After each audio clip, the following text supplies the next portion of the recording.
आज फरीदाबाद के सांसद राज्य मंत्री कृष्णपाल गुर्जर ने प्रेस कॉन्फ्रेंस बुलाई और प्रेस कॉन्फ्रेंस में ये बात रखी गई कि सदन की जो कार्रवाई हुई है, सदन में जो कानून बनाए गए हैं, वो कानून और सदन की कार्रवाई सफलतापूर्वक और बेहतरीन रहे हैं।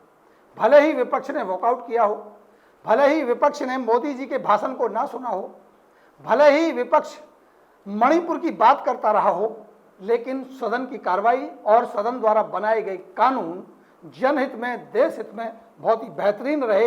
यही मकसद था आज सांसद राज्य मंत्री कृष्णपाल गुर्जर का। दोस्तों, अगर सवाल होगा संसद की कार्रवाई का, अगर प्रेस कॉन्फ्रेंस होगी बनाए गए कानूनों पर, तो सवाल भी उन कानूनों और संसद की कार्रवाई पर पूछे जाने चाहिए, यानी सवाल भी उस प्रेस कॉन्फ्रेंस के एजेंडा से मेल खाने चाहिए। इसी को लेकर के हमने भी कुछ प्रश्न किए। जिस मद्देनजर प्रेस कॉन्फ्रेंस बुलाई गई, उसी के मकसद से सवाल पूछे गए। उन सवालों का जवाब क्या मिला और उन जवाबों के बाद हमें ये वीडियो क्यों लाना पड़ा, ये मैं आपको बताऊं। उससे पहले मैं बता देना चाहता हूं कि फरीदाबाद की मीडिया, फरीदाबाद के पत्रकार बहुत ही समझदार और बुद्धिजीवी हैं, क्योंकि उन्हें हमेशा फरीदाबाद की चिंता रहती है। प्रेस कॉन्फ्रेंस चाहे किसी भी मुद्दे पर हो, फरीदाबाद के विकास की या फरीदाबाद के विकास के चर्चा या फरीदाबाद के विकास के सवाल ना पूछे जाए, ऐसा हो नहीं सकता। और इससे बढ़िया बात हो नहीं सकती कि हर बार फरीदाबाद के विकास को लेकर के सवाल पूछे गए।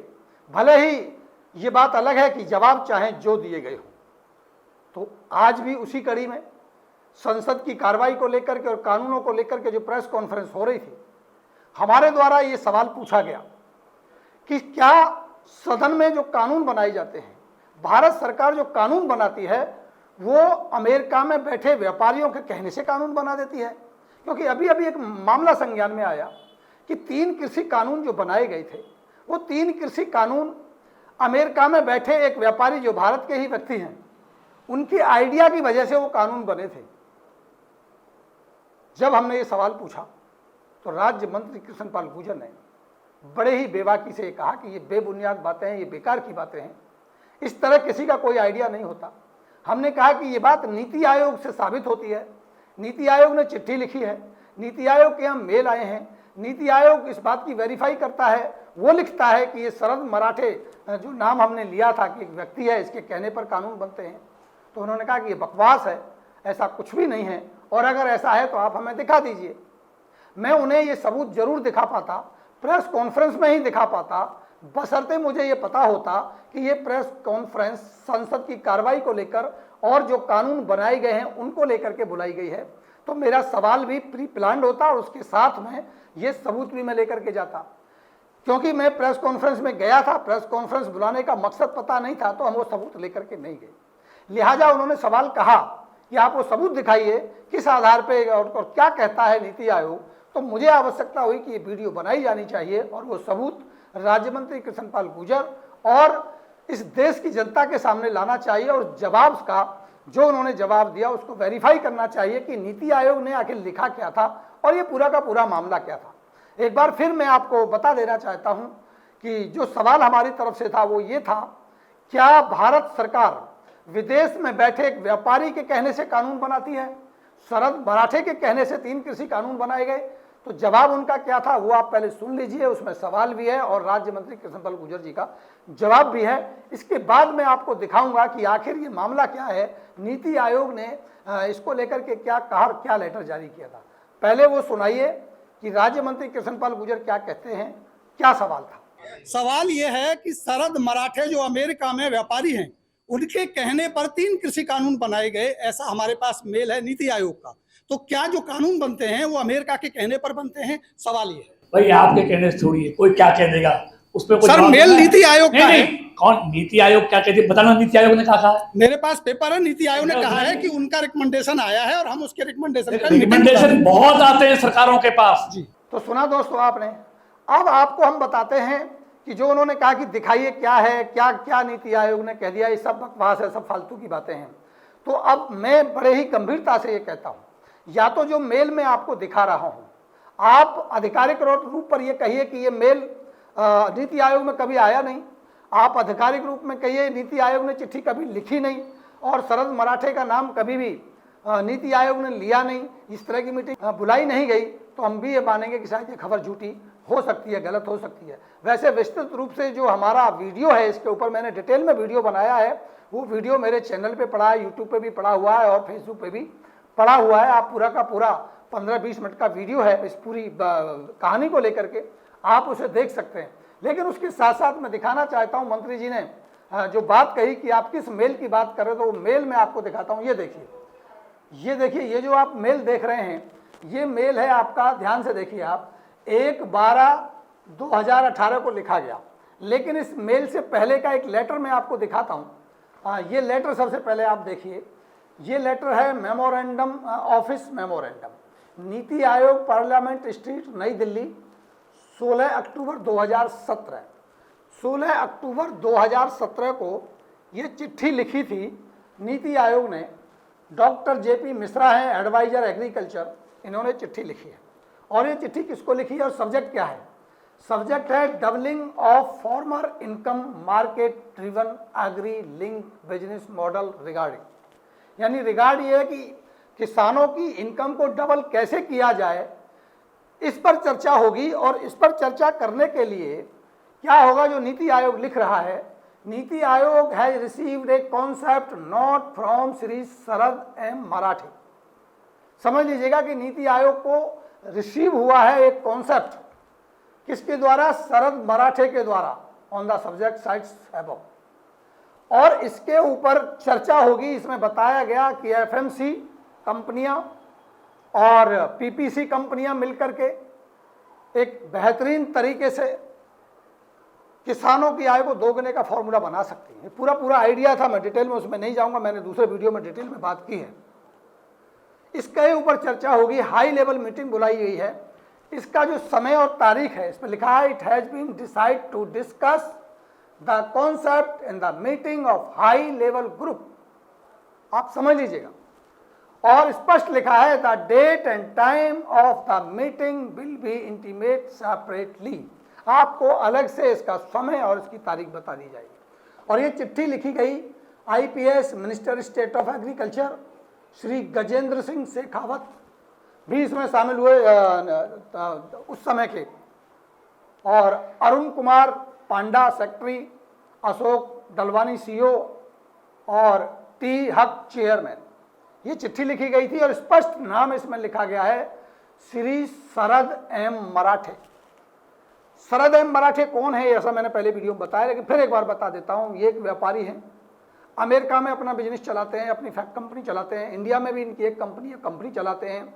एग्रीकल्चर बैकग्राउंड से इनका कोई लेना देना नहीं है, लेकिन ये किसानों की आय दोगुनी कैसे किया जाए, ये आइडिया नीति आयोग को देने वाले हैं। और यही नीति आयोग का जो आइडिया है शरद मराठे का, नीति आयोग के माध्यम से प्रधानमंत्री के पास जाएगा और प्रधानमंत्री फिर चर्चा करेंगे और उसके बाद में इसके ऊपर कानून बनाए जाएंगे। ये बात हो रही है 2017 में 16 अक्टूबर को।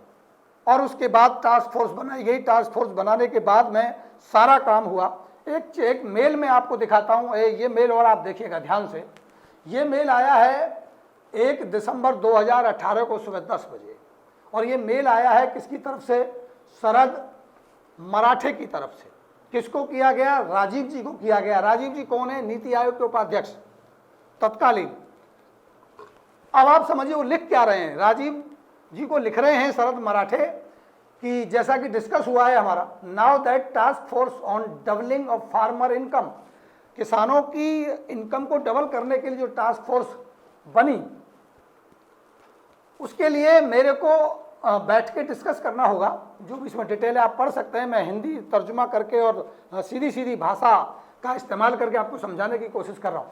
Office room for where I can work, मतलब इनकी डिमांड है किससे? नीति आयोग से, कि मैं ये पूरा प्लान समझाऊंगा, इस पर काम करूंगा, पूरा प्रोजेक्ट बनेगा कि किसानों की आय दोगुनी कैसे हो। तो इसके लिए मुझे चाहिए एक रूम जिस पे मैं बैठ के काम करूंगा, मुझे चाहिए एक टेलीफोन कनेक्शन। ये मेल करके मांगा जा रहा है। किससे मांगा जा रहा है? राजीव से मांगा जा रहा है, जो राजीव कुमार थे उस समय के उपाध्यक्ष नीति आयोग के। और साथ में मांग रहे हैं प्रिंटर चाहिए एक, और उसके बाद में एंट्री पास चाहिए गेट में आने जाने का, बिल्डिंग के अंदर आने जाने का, क्योंकि ये सरकारी आदमी नहीं है, क्योंकि ये कोई IAS PCS नहीं है, ये कोई सरकार के कोई नुमाइंदे नहीं हैं, लेकिन और ये एग्रीकल्चर से संबंधित कोई काम भी नहीं करते, इनके पास डिग्रियां भी एग्रीकल्चर से संबंधित नहीं है, लेकिन ये एग्रीकल्चर में किसानों की आय दोगुनी कैसे किया जाए, इस विचार को साझा भी करेंगे, ना कि साझा करेंगे बल्कि टास्क फोर्स में रह के कैसे कानून बनेंगे, कैसे नीति बनेगी, कैसे काम होंगे, वो सब कुछ ब्रीफ ये कर रहे हैं और कर रहे हैं। इसके लिए इनको ये सब चाहिए और इन्होंने अलॉट कर दिया, please discuss with admin and let me now. Rajiv ji लिख रहे हैं कि एडमिन से डिस्कस कीजिए, बताइए मुझे। और इसके बाद ये है जो और भी हमारे पास एविडेंस है, मैं डिटेल में नहीं जाऊंगा, कि इनको ये सब दिया गया, इनको खर्चा दिया गया आने जाने का, सब कुछ हुआ और उसके बाद 3 कृषि कानून की शक्ल में इनका आइडिया बाहर निकल के आया। सवाल सबसे बड़ा ये था, मैंने पहले भी ये सवाल किया, क्या अमेरिका में बैठा व्यक्ति जो एक व्यापारी है, जो सरकार में नहीं है, जो IAS PCS नहीं है, जो कोई अधिकारी नहीं है, जिसे एग्रीकल्चर का कोई अनुभव नहीं है, वो व्यक्ति आइडिया भेजता है, लेटर लिखता है नीति आयोग को, और नीति आयोग उस लेटर को स्वीकार कर लेता है, और स्वीकार करने के बाद नीति आयोग एक चिट्ठी जारी करता है, जो चिट्ठी मैंने पहले दिखाई कि एक हाई लेवल मीटिंग बुलाई जाती है, बहुत सारे IAS को बिठाया जाए और डिस्कस किया जाए और उस प्रपोजल को पास किया जाता है, और उसके बाद कार्रवाई शुरू होती है, टास्क फोर्स बनती है, और उसके बाद जो शरद मराठे हैं वो सरकारी ऑफिस में जाके बैठते हैं, जो सरकार ने उनको दिया, सरकार का टेलीफोन इस्तेमाल करते हैं, सरकार का सारा कुछ इस्तेमाल होता है, और उसके बाद वो आइडिया पटल पे ला करके और पूरे के पूरे 3 कृषि कानून बनाए जाते हैं। क्योंकि जो प्रपोजल रखा गया था कि किस किस तरह से किसानों की ज़मीनों को रेंट पे लिया जाएगा और उसके बाद कंपनियाँ आएंगी, फिर छोटी कंपनियाँ बनेंगी और वहाँ उद्योग होगा और वो आगे सेल परचेज होगा, उस सब के लिए स्टॉक रखा जाएगा, ये मिला के 3 कृषि कानून का डिजाइन हुआ और वो बन के तैयार हुए। किसानों का आंदोलन लगभग 1 साल चला और उसके बाद 700 किसानों की मृत्यु भी हो गई, और उसके बाद उस किसानों के कानूनों को क्षमा मांगते हुए, माफ़ी मांगते हुए वापस भी ले लिया गया। ये सारी बातें मैंने पहले भी बताई हैं। तो मंत्री जी से जब मैंने सवाल पूछा कि क्या भारत के कानून किसी भी विदेशी या मैं कहूँ कि विदेश में व्यापार करने वाले एक ऐसे व्यक्ति जिसको उससे कोई मतलब ही नहीं है, उसके कहने पर कानून बनेंगे, तो उन्होंने कहा कि ये बकवास बातें हैं, नीति आयोग की ऐसी कोई बात नहीं है। तो ये देख लीजिए, ये मेल जो मैं दिखा रहा हूँ आपको, और देख लीजिए वो चिट्ठी कि नीति आयोग में शरद मराठे का नाम लेकर के क्यों हाई लेवल मीटिंग बुलाई गई थी और क्यों उन्हें बिठा करके इस पर चर्चा हुई थी। ये एक बड़ा सवाल है और बातें और भी हैं, सवाल और भी हैं, बहुत सारे सवालों पर चर्चा हुई और मंत्री जी से और भी सवाल पूछे गए। जैसा कि सवाल एक ये भी आया कि दिल्ली की सरकार में आपने जो कानून बनाया है कि ट्रांसफ़र पोस्टिंग का जो सारा का सारा अधिकार है वो केंद्र के पास चला गया। सुप्रीम कोर्ट ने भी इस पे अपना पक्ष रखा था कि ऐसा नहीं हो सकता, लेकिन उसके बाद भी कानून बनाना पड़ा। और फिर जो आपने जवाब दिया वो भी सुना देता हूँ कि आपने क्या कहा था। अगर ट्रांसफ़र पोस्टिंग का अधिकार सरकार के पास नहीं रहेगा, उन अधिकारियों से सरकार काम कैसे कराएगी, सरकार बनाई क्यों गई, सरकार चुनी क्यों गई, ये सारी बातें प्रेस कॉन्फ्रेंस में हो सकती थी। लेकिन क्योंकि हमारे फरीदाबाद के जो पत्रकार हैं बहुत ही सक्षम और सुलझे हुए हैं, वो नहीं चाहते कि किसी सवाल को लेकर के ज़्यादा उस पर चर्चा हो, बस पूछो आगे निकलो, जल्दी से फरीदाबाद की बातें करनी है क्योंकि फरीदाबाद की स्थिति बहुत ख़राब है, उस पर सवाल करना ज़्यादा ज़रूरी है। ये कानून वानून की बातें तो होती रहती है। तो आइए पहले सुनाता हूँ कि आपने क्या जवाब दिया उसको लेकर के कि क्यों ज़रूरी था केजरीवाल के लिए कि वहाँ से उस कानून को बनाया जाए। पहले वो सुनिए, उस पर क्या बात थी, क्या सवाल था। मंत्री जी एक और सवाल लेंगे इसी में ही, जो आप कह रहे हैं कि अरविंद केजरीवाल का जो पोस्टिंग और ट्रांसफर का अगर अधिकार सरकार पर रहेगा ही नहीं तो फिर वो सरकार काम कैसे करेगी। सवाल ये देखिए, आप ये मानिए ना कि दिल्ली यूनियन टेरिटरी है और यूनियन टेरिटरी में सारे अधिकार राज्य सरकार के पास नहीं होते, जहां भी हैं। लेकिन सर जब अफसर उनके गलतफहमी है कि वो पूर्ण राज्य है, तो ये यूनियन टेरिटरी है और पहली बार नहीं है। कांग्रेस की सरकार रही दिल्ली में, ऊपर केंद्र में बीजेपी की सरकार रही, केंद्र में कांग्रेस की सरकार रही, दिल्ली में बीजेपी की सरकार रही, लेकिन तब ये समस्याएं नहीं आई। समस्याएं खुद केजरीवाल पैदा करता है। तो सुना दोस्तों आपने, तर्क ये है कि ये तो पहले भी हुआ है, तो पहले भी सरकारें थी, तब तो कोई दिक्कत नहीं आई, और केजरीवाल परेशान करते हैं, केजरीवाल डिस्टर्ब करते हैं। जब पहले भी दिक्कत नहीं आई तो फिर कानून बनाने की दिक्कत क्यों आई? जब पहले ही कानून नहीं था, पहले भी ट्रांसफर पोस्टिंग केंद्र सरकार के हाथ में नहीं था, तो अब बनाने की जरूरत क्यों पड़ी? शीला दीक्षित की भी सरकार रही, इससे पहले भारतीय जनता पार्टी की सरकार रही, उस समय तो इस तरह की कोई दिक्कत नहीं आई, जबकि कांग्रेस सेंटर में होती थी। तो सवाल के बाद जो जवाब मिलता है और जवाब के बाद जो क्रॉस क्वेश्चन होना चाहिए, उसका मौका तो मिला नहीं। इसीलिए मुझे लगा कि चलो मैं इस वीडियो के माध्यम से पूरी बात अपनी रख देता हूँ। और अगर आप चाहते हैं कि आपको ये मेल जो मैं दिखा रहा हूँ, शरद मराठे वाला ये पेपर अगर आपको चाहिए तो नीति आयोग से भी आप ले सकते हैं, मेरे से चाहें तो हम मेरे से भी ले सकते हैं। और अगर स्पष्ट रूप से दोबारा से इस पर जवाब देना चाहते हैं तो हम एक इंटरव्यू भी कनेक्ट कर सकते हैं, दोबारा हम इस पर चर्चा भी कर सकते हैं।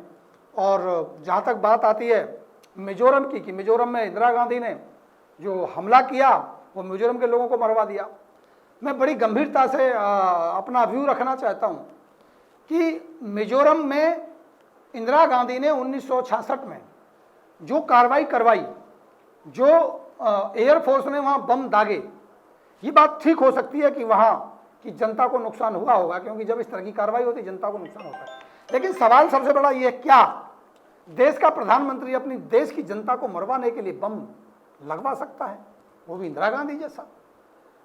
आपको कितनी ये बात गले उतरती है। लेकिन ये बात बिल्कुल सही है कि जब एमएनएस ने इतना ज़्यादा आतंक मचा दिया, विद्रोहियों ने इतना विद्रोह कर दिया कि भारत का वो टुकड़ा पूरा का पूरा भारत से अलग होने की स्थिति आ गई, और भारत के अगर टुकड़े हों, ऐसी स्थिति में अगर एयरफोर्स कार्रवाई ना करे, बम ना बरसाए उन विद्रोहियों के ऊपर, ये कैसे हो सकता है? सवाल ये था कि 1966 में मिजोरम के लोगों के ऊपर नहीं, मिजोरम में विद्रोहियों के ऊपर बम गिराए थे। ये अलग बात है कि वहाँ की जनता का नुकसान हुआ था, और हैरान थी जनता पूरी की पूरी कि आखिर ऐसा कैसे हो गया। सवाल ये है कि अपनी बात कह के निकल जाना, या तो उस पर बहस हो, या तो उस पर चर्चा हो, या तो उस पर डिस्कस हो, तब असल बात सामने आती है। कुछ भी कह के एक बार निकल जाएंगे, इससे बात नहीं बनेगी। जैसा कि सदन में गृह मंत्री ने भी कहा था कि कलावती का क्या हुआ, कलावती को गैस भी मोदी की स्कीम के द्वारा दी गई, कलावती को सारा जो सपोर्ट किया गया, जो सारा का सारा की सहायता की गई, वो भारतीय जनता पार्टी सरकार के द्वारा की गई। लेकिन सच निकल के ये आया कि राहुल गांधी ने 33 लाख रुपए कलावती को दिए, जिसकी वजह से उसकी जिंदगी संवरी, और उन्होंने इस बात को स्पष्टता से कहा, और आज भी ये बात डोमेन में है।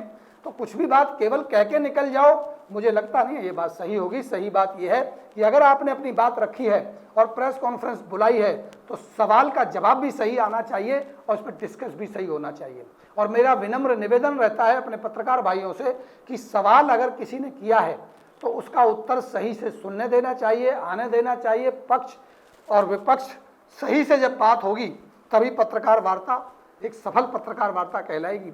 वरना अगर आपको अपनी ही बात कहनी है तो आप अपनी बात रिकॉर्ड करके वीडियो बना करके आप सेंड कर दीजिए, हम खबर लगा देंगे। अगर खाली खबर ही चलानी है तो फिर क्या जरूरत है हम 500 रुपये का तेल जला करके यहाँ से हम वहाँ तक जाएं और हमें वहाँ 2 पूरी खाने को दे दी जाए और कहा जाए कि जो हमने कहा वही सही, खाता ना वही। यही आप प्रेस कॉन्फ्रेंस करके बात खत्म कीजिए। तो मुझे लगता है शायद ये लोकतंत्र के लिए, देश के लिए, राजनीति के लिए, समाज के लिए शायद बेहतर नहीं है। डिस्कस पॉजिटिव होना चाहिए। हम अच्छी खबरें भी चलाएंगे, हम सवाल भी उठाएंगे। सवाल उठाने का मतलब ये बिल्कुल नहीं है कि हम उनकी उस व्यक्ति से नाराज हैं या हम किसी पार्टी के खिलाफ हैं। सवाल उठाने का मतलब है कि हम ध्यान आकर्षित करना चाहते हैं कि ये समस्याएं, इन पर काम होना चाहिए। तो सवाल ये बिल्कुल नहीं है। प्रेस कॉन्फ्रेंस अगर की गई है और आपने ये कहा है कि आप बताइए अगर आपका कोई सवाल है, तो सवाल का जवाब भी सही आना चाहिए। बेहतर हो जब भी कोई प्रेस कॉन्फ्रेंस हो उसका एजेंडा पहले बता दिया जाए, ताकि पत्रकार तैयारी करके अपने सबूतों के साथ आपके सामने आए और आपसे सवाल पूछे। आखिर ऐसा क्या कारण है कि कोई भी प्रेस कॉन्फ्रेंस जब बुलाई जाती है तो उसका एजेंडा क्लियर नहीं किया जाता? बहुत सारे सवाल हैं। कोशिश करेंगे अगली बार, मंत्री जी से भी निवेदन करेंगे, अगली बार जब भी प्रेस कॉन्फ्रेंस होगी एजेंडा पहले दे दिया जाएगा और बड़ी तैयारी के साथ, सबूतों के साथ, सवालों के साथ पत्रकार वहाँ आएंगे और जिस विषय पे प्रेस कॉन्फ्रेंस बुलाई जाएगी उसी से संबंधित पहले सवाल होंगे। और उसके बाद अगर फरीदाबाद की बात होगी, गली कुचे की बात होगी, पानी कूड़े कचरे की बात होगी तो करी जाएगी। करना भी पड़ेगा। हमारे सांसद हैं, हमारे मंत्री हैं, हमारे शहर के रहनुमा हैं और हमने भी उनको चुना है, ऐसा नहीं है। तो विषय यही है, आज की वीडियो का मकसद यही था। एक बार फिर कह रहा हूँ जाते जाते कि ये नीति आयोग का मेल, ये नीति आयोग की चिट्ठी अगर आप मेरे से लेना चाहते हैं मेरे से लीजिए, वेरीफाई कीजिए कि क्या शरद मराठे ने आइडिया दिया था कि किसानों की आय को डबल कैसे किया जाए और उसके बाद ये 3 कृषि कानून अस्तित्व में लाए गए थे। कितनी है सच्चाई, आप इसे बता सकते हैं।